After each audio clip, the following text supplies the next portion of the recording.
Il n'y a pas longtemps, je suis tombé entre deux épisodes et deux longs bâillements sur l'épisode 19 de la saison 10 de The Walking Dead. Alors, vous serez peut-être tenté de me demander comment on peut regarder une série aussi tiède, ou si je n'ai rien de mieux à faire de ma vie, et vous n'auriez pas tort. Vous n'auriez pas tort si cet épisode n'avait pas justifié à lui seul mon infinie patience teintée de masochisme pour y parvenir. Comment deviner en effet qu'un épisode perdu au fin fond de l'avant-dernière saison allait me mettre sur le cul et me rester en tête pendant plusieurs jours? C'est pourtant ce qu'est parvenu à faire. Dans l'épisode, on suit deux personnages, Gabriel et Aaron. Ce duo est à la recherche de nourriture, de provisions, de matériel pour ramener à leur camp principal.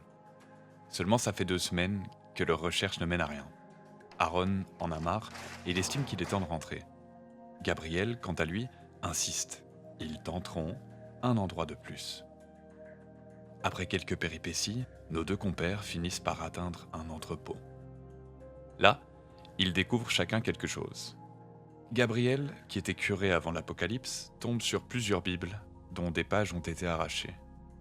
Et Aaron, sur un sanglier. Un putain de sanglier. Les deux décident de passer la nuit dans l'entrepôt. Ils cuisinent le sanglier, partagent le whisky qu'avait trouvé Gabriel et décident ensuite de jouer aux cartes. Après quoi, ils discutent. Mais ils ne le font pas de la même manière. Là où Aaron continue de croire qu'il existe encore des survivants à sauver et à intégrer à la communauté, Gabriel doute fort que les choses redeviennent un jour comme avant. Il prononce d'ailleurs cette phrase. Evil people aren't the exception to the rule. They are the rule.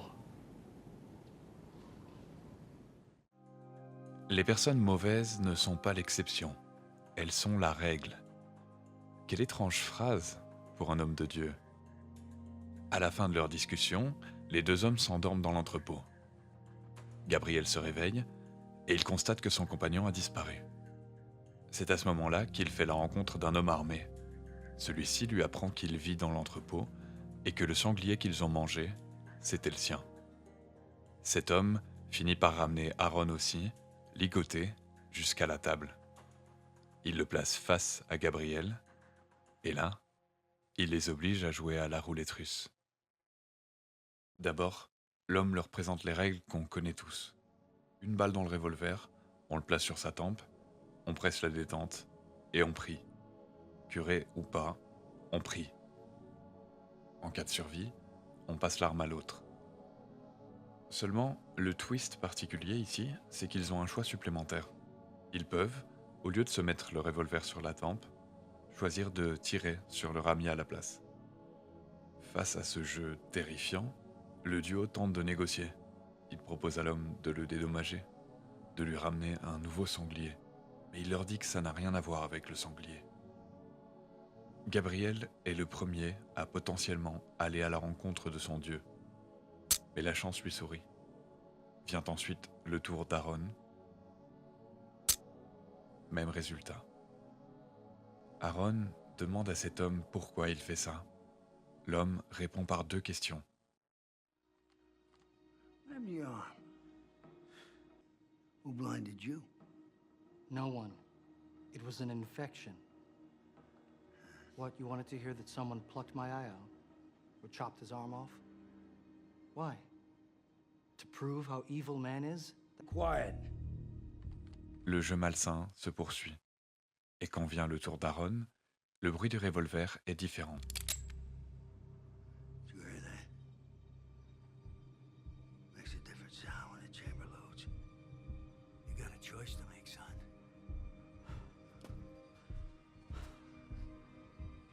We're not thieves and murderers.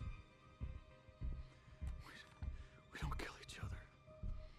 We protect each other. Like family. Family? Was that supposed to mean something? And then one day I wake up and there's my brother, stealing the last of my food. Comes at me with a knife and I didn't blame my brother.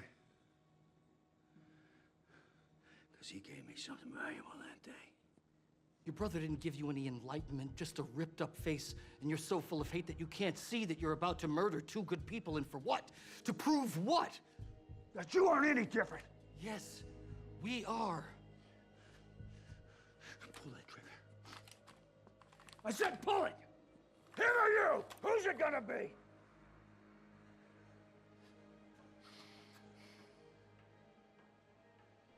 You want to see your daughter again or not? Yes, I do! Then what are you waiting for? Mais malgré ça, malgré la pression, malgré tout ce qu'il a à perdre, Aaron finit tout de même par diriger le revolver contre lui-même.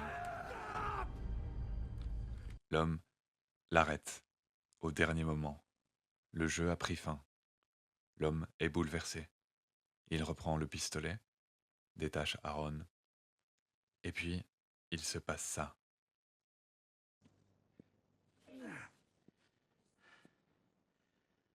My name is Maze.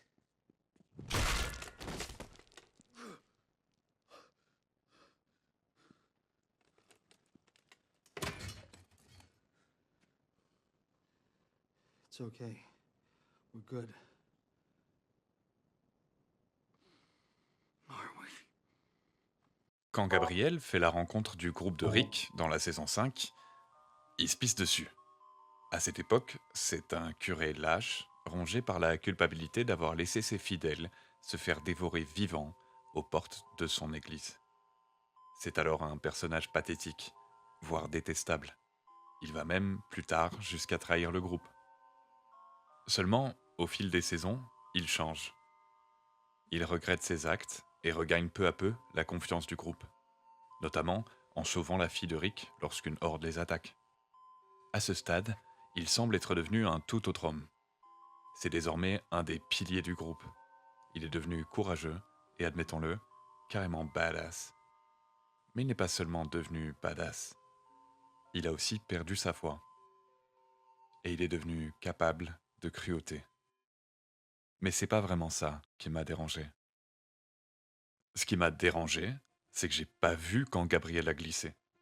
Parce que quelque part, on pense toujours que les grands changements seront visibles. On cherche un moment de bascule ou un élément déclencheur. Mais souvent, il n'y en a tout simplement pas. La plupart du temps, on change à une lenteur ridicule. Si vous avez un animal de compagnie, ou pire, un enfant, vous savez déjà ce que ça fait. Vous le voyez tous les jours, mais vous ne remarquez pas qu'il grandit. Et pourtant, il grandit. Il change. Psychologiquement, c'est peut-être la même chose. Parfois, seule une vieille photo peut nous montrer que le temps a passé. Ou de vieux épisodes, dans le cas de Gabriel. C'est sans doute pas un hasard si la phrase « t'as changé » est souvent prononcée comme un reproche. C'est un reproche. Tant envers la personne qui a changé, qu'envers soi-même, pour ne pas l'avoir remarqué plus tôt. Parce qu'on s'en veut de s'être adressé à un fantôme. À une version de l'autre qui n'existait en réalité plus que dans notre tête ou dans nos souvenirs. Parce qu'il n'y a pas eu d'adieu, juste une disparition silencieuse. Tout s'est passé sous nos yeux, mais on n'a rien vu. Si on est condamné à changer, c'est dans un éventail de versions de nous-mêmes. On ne deviendra jamais quelqu'un qui n'existait pas déjà quelque part en nous. La vie révèle simplement certaines parties et en fait taire d'autres. Et c'est peut-être pour ça que les univers parallèles nous fascinent autant. Qui est-ce que je serais si j'avais fait d'autres choix? Si je n'avais pas rencontré cette personne? Si j'avais réagi différemment ce jour-là? Les possibilités donnent le vertige. Mais la vie ne nous laisse en explorer qu'une seule. Un seul chemin, qui ne croisera jamais les autres. C'est peut-être pour ça qu'on appelle ça des univers parallèles. Tout ce qu'on pense, tout ce qu'on dit, tout ce qu'on vit a des conséquences. Parfois minuscules, parfois gigantesques.